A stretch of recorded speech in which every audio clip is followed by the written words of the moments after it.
Достар, бәріне сәлем, сіздермен желіден Нұралы крипто, және де біз бүгін менің осы аптада ашқан трейдтарыма шолу жасайтын боламыз. Қандай трейд аштым, не аштым, барлығын талқылайтын боламыз. Енді бүгін бізде 26-сы, бүгін бізде жұма. Өзіме нарықта ешқандай мүмкіндік таппағандықтан бүгін ертерек разбор жазып тастайын деп тұрмын. Сонымен қатар сіздер телеграм арнада реакция қалдырдыңыздар, және де мен сіздердің реакцияларыңызды орындаймын. Сонымен кеттік. Енді мен журналыма ең бірінші тоқталайық. Мен осы аптада 5-ақ трейд аштым, 5 трейд аштым, және де менің трейдтарым соңғы 3 күнде орын алды. То есть 23-і, 24-і, 25-і күндері қарастырылды. Так, енді менің трейдтарыма тоқталатын болсақ, менде осы апта почти безубыточный апта болды. Вот көріп отырмыз, 5 трейд ашылған, бірақ общий прибыль 0,01% минуста. Ну, то есть почти безубыток. И осындай апта болды. Так, винрейтқа қарайтын болсақ, бізде винрейт примерно 40%, даже одан да төмен, но біз безубытоктамыз. Так, менің трейдтарыма шолуды бастайық, сонымен кеттік. Бұл менің осы аптада ашқан трейдтардың алғашқы трейді 23 күні ашылды. Мынандай трейд болды. Неге бұлай аштым да, біз қарасақ, баға менің тейк профитіне потом барған, Так, қарайық, бұл трейдті Франкфуртта аштым, баға келді. Так, бір сағаттан қарайтын болсақ, бізде бір сағаттық таймфреймда біз не істегенбіз, давайте даже дневкадан бастайық. Дневной таймфреймда біз имбаланстың ішіне келгенбіз, көрініп тұр.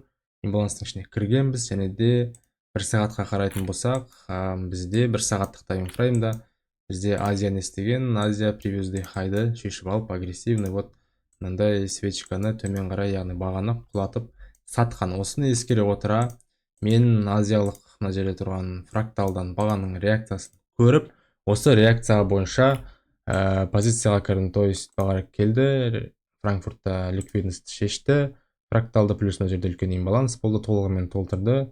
Яғни мынандай свечка қалдырғаннан кейін маған продающий мен шортқа қарай бастым. Енді бұл жерде мен неге шортқа басып жүрдім? Негізі мен бұл жерде мысалы кірмес едім, мен бұл жерде ертерек шортқа қарай басып жүрдім. То есть мен негізі мына свечканың жабылатын күткім келген, жабылған, бірақ свечка жабылмай тұрып, мен ертерек шортқа басып жүрдім, және де стоп-лосспен жабылдым десем болады. Бірақ енді менің идеям дұрыс, менің идеям орындалды, және де мен былай айтқанда бұл минусты долгосрокта плюсқа айналдыратын болам. Так, осындай трейд болды. Жалпы минус 1,5% алды менде осы трейд. Так, түсінікті деп ойлаймын. Енді келесі трейд қотейік. Келесі трейд менде мына трейд.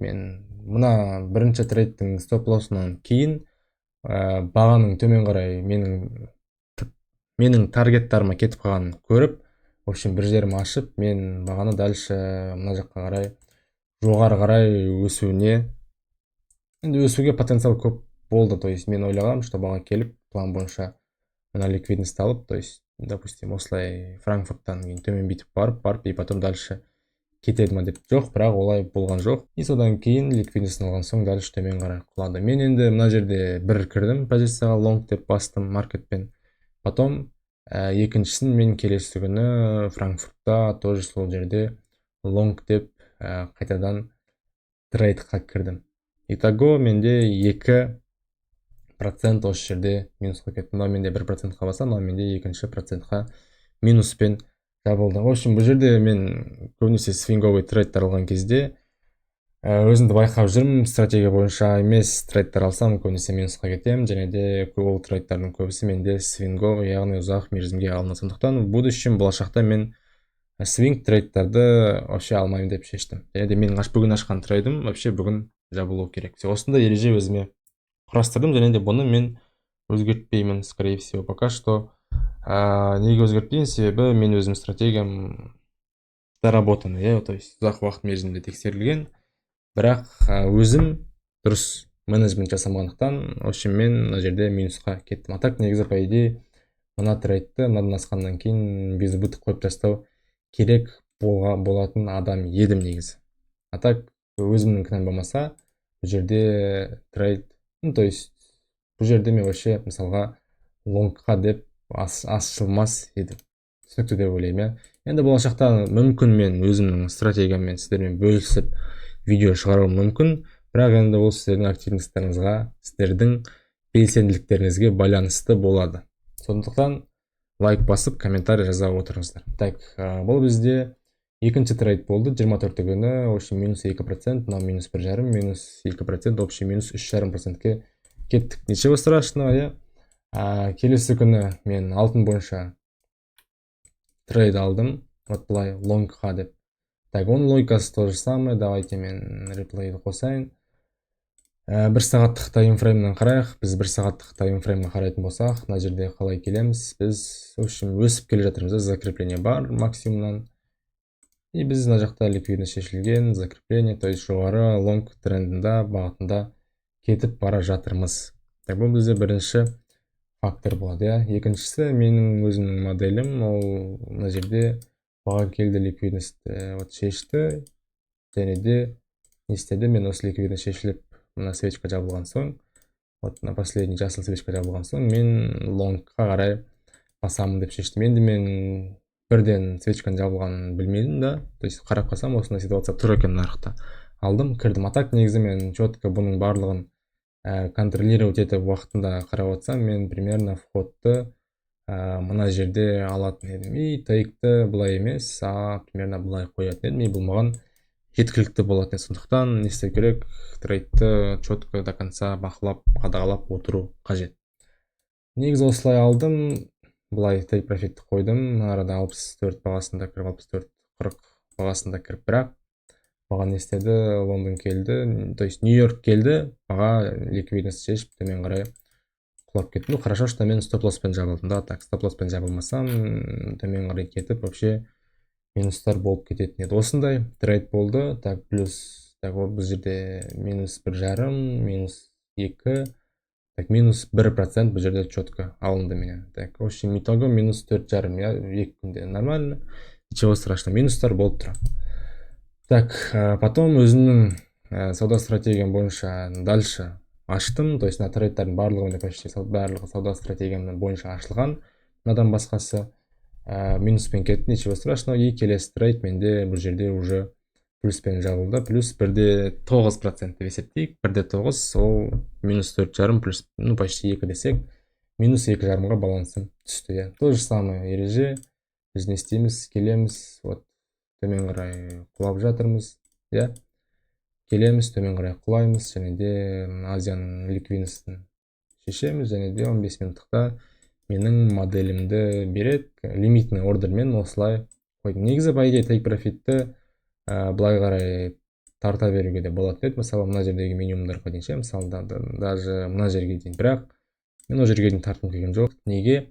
Себебі мен фиксированный RR көп жағдайда аламын деп шештім. Себебі менің бағам менің бағытым бойынша барады, бірақ тейкқа жетпей, иногда бұрылып кетеді, иногда тағы да басқандай әрекеттер жасап кетеді. Сондықтан 1,8 риск реворд, мен ойымша 1,8 2 риск ревордтан мен болашақта шықпайтын боламын. Осы менің енді қағидам болады. Пока что риск реворд бойынша, себебі менің вин рейтім, ну, более-менее жақсы и как бы нормальный трейдтар жасауға болады деп ойлаймын. Кеттік.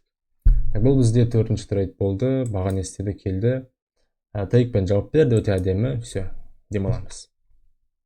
Демаламыз дегенде менде тура 25 күні тағы бір трейд болды, ол менде алтын бойынша ашылды. Бұл жерде то же самое ереже, баға не істейді, кеше біз алғанбыз, құладық агрессивный, және де астында бізде таргеттер бар, цельдер, который біз қарастыра алатын. Енді қарайық, баға келді, Азияның максимум біз шешіп алдық, закрепление берді, бірақ енді мен көп өзім байқап жүрмін да, анализдерінде, бэктесттарда баға не істейді. Алтында қарасақ, full-fill, яғни 4 сағаттық имбаланстан full-fill жасаса, мысалы, немесе бір күндік full-fillдан кейін уже жақсы реакциялар беріп бастайды. То есть уже full-fillді ол уважает, яғни full-fillдан ол жоғары кетпеуге, немесе full-fillдан төмен түсіп кетпеуге тырысады. Және де осыны ескере отыра, мен мына жерде менің моделімді бергеннен кейін то же самое баға келді, full-fill жасады, төмен қарай құладық, менің моделімді алдым, және де стоп-лоссты бұлай қойып, тейк профитті бұлай алдым. Ну, то есть енді тейк профитті 1,8 2 риск ревордқа дейін қоюға болатын еді, мына жерге дейін да, бірақ мен астыға түсуге потенциалды көрдім, себебі мынау неме бізде компрессияда ликвидность бар, төмен қарай құлатуға шанс бар бағаны. Сондықтан мен дальше не істеймін, дальше төмен қарай осы жерге take profitті қоямын деп шештім. Және де баға барды, четко take profitпен менің бағамды, позициямды жауып берді. Осындай трейд болды. Так, бұл бізде плюс 2,7 дейікші, өйткені реализованный менде 2,7 деп көрсетті, 2,68. Сондықтан мен не істедім? Так, минус 1,5, мынау минус 2, в общем минус 3 болады общий қосқанда.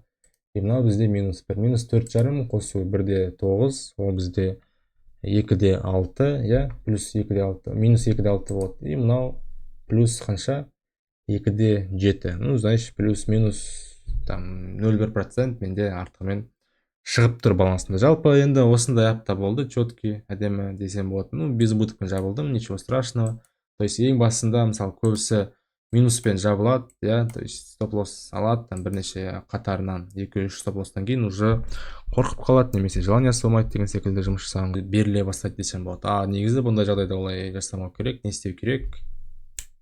Дальше өзіңіздің стратегияларыңызды сақтап, тура сондай трейдтер ашу керек. Және де сіздерде енді егер нақты стратегияларыңыз болса, осылай хотя бы дегенде без убытокқа аккаунттарыңызды алып шыға аласыздар. То есть аптаның басында мен минусқа кеттім, да, то есть 1 минус, 2 минус, 3 минус қатарынан болды. Бірақ аптаның соңында мен істедім, без убытокқа жаптым. То есть не істеу керек?